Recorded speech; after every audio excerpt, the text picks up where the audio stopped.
ناظرین، میں ہوں آپ کی ہوسٹ لبنہ ظہیر۔ ناظرین، اس سال کے آغاز میں ہم نے ایک پروگرام کیا تھا جس میں ہم نے جائزہ لیا تھا کہ 2015 میں پاکستان کے حوالے سے کن کن معاملات میں اور کن کن شعبوں میں بہتری آئی ہے۔ ایک معاملہ جو ہم نے ڈسکس کیا تھا وہ خارجہ تعلقات کے حوالے سے تھا، اور ہم نے جائزہ لیا کہ 2015 کمپیریٹیولی بہتر رہا۔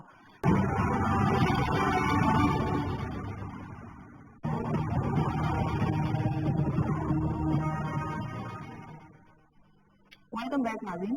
ڈاکٹر صاحب، اب ہم تھوڑا سا سعودی عرب اور ایران کے حوالے سے بات کرتے ہیں۔ آپ معاملے کو کس طرح سے دیکھ رہے ہیں؟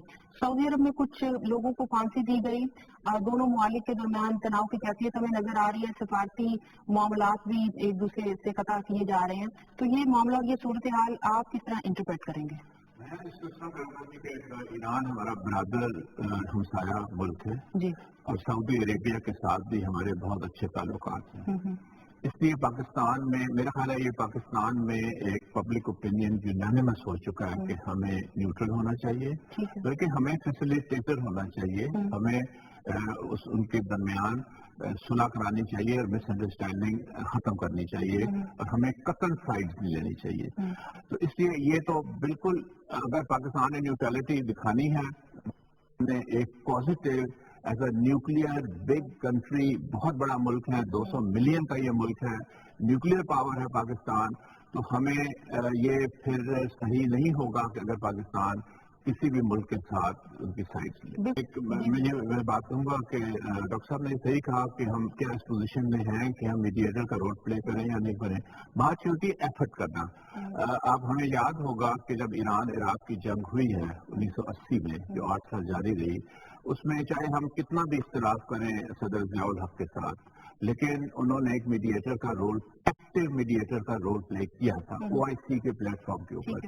کئی مرتبہ وہ تہران گئے تھے، کئی مرتبہ بغداد گئے تھے، اور وہ کوشش کی تھی، ایک اٹیمپٹ کیا تھا جس کو دونوں ملکوں نے بعد میں اپریشیٹ بھی اس کا کیا تھا۔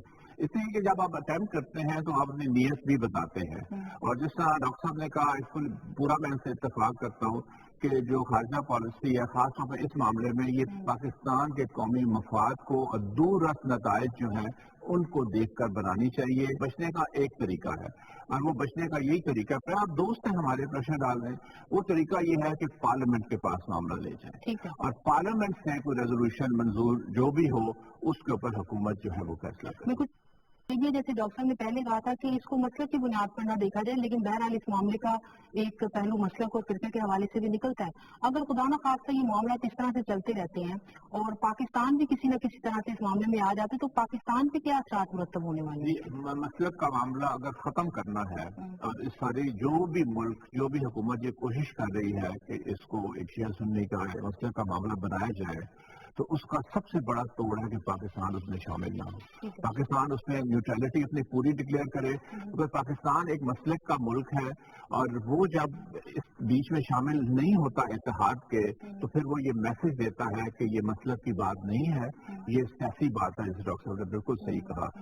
انڈونیشیا نے بہت اچھا کیا، وہ بھی افاق مسلک کے ساتھ ان کا تعلق ہے جو، تو اس لیے میرا خیال ہے کہ اس میں بہتر طریقہ یہی ہوگا کہ پاکستان اس سے لگا رہے، تو پھر آپ یہ مسلک کی جو کشیدگی ہے اس کو بھی ختم کریں گے۔ ٹھیک ہے، ہوتا ہے، اس کا کردار ہوتا ہے۔ اس حوالے سے میڈیا کا کیا کردار بنتا ہے اور کتنا سینسیٹیو کمیونیکیشن ہونا چاہیے میڈیا کی جانب سے؟ میرا خیال ہے میڈیا نے اب تک کافی ذمہ داری کا مظاہرہ کیا، اس لیے کہ میڈیا بھی جو پبلک اوپینین ہے اس کو ریفلیکٹ کر رہا ہے، نیوٹرلٹی، اور وہ بھی یہی ریفلیکٹ کر رہا ہے، جسے ڈاکٹر صاحب نے بالکل صحیح کہا، میں پورا اس سے زور میں لگا کے کہوں گا کہ پارلیمنٹ سے آپ یہ جو بھی انہوں نے فیصلہ کرنا ہے وہ کریں۔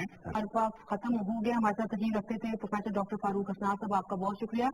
Professor doctor Khalid Manzoor but صاحب، آپ کا بھی شکریہ۔ پی جے میر صاحب نے اسلام آباد اسٹوڈیو سے جوائن کیا تھا، اکرم ذکی صاحب نے بھی ہمیں جوائن کیا، آپ سب مہمانوں کا شکریہ۔ ناظرین، گفتگو آپ نے سنی۔ آنے والے وقت میں چونکہ یہ نیا سال شروع ہے تو ہم امید یہ کرتے ہیں کہ آنے والے وقت میں پاکستان اور بھارت کے تعلقات جو ہیں وہ بھی بہتر ہوں گے، اور سعودی عرب اور ایران کا ایشو بھی سیٹل ہو جائے گا۔ آج کے پروگرام میں اتنا ہی، اجازت دیجیے، اللہ حافظ۔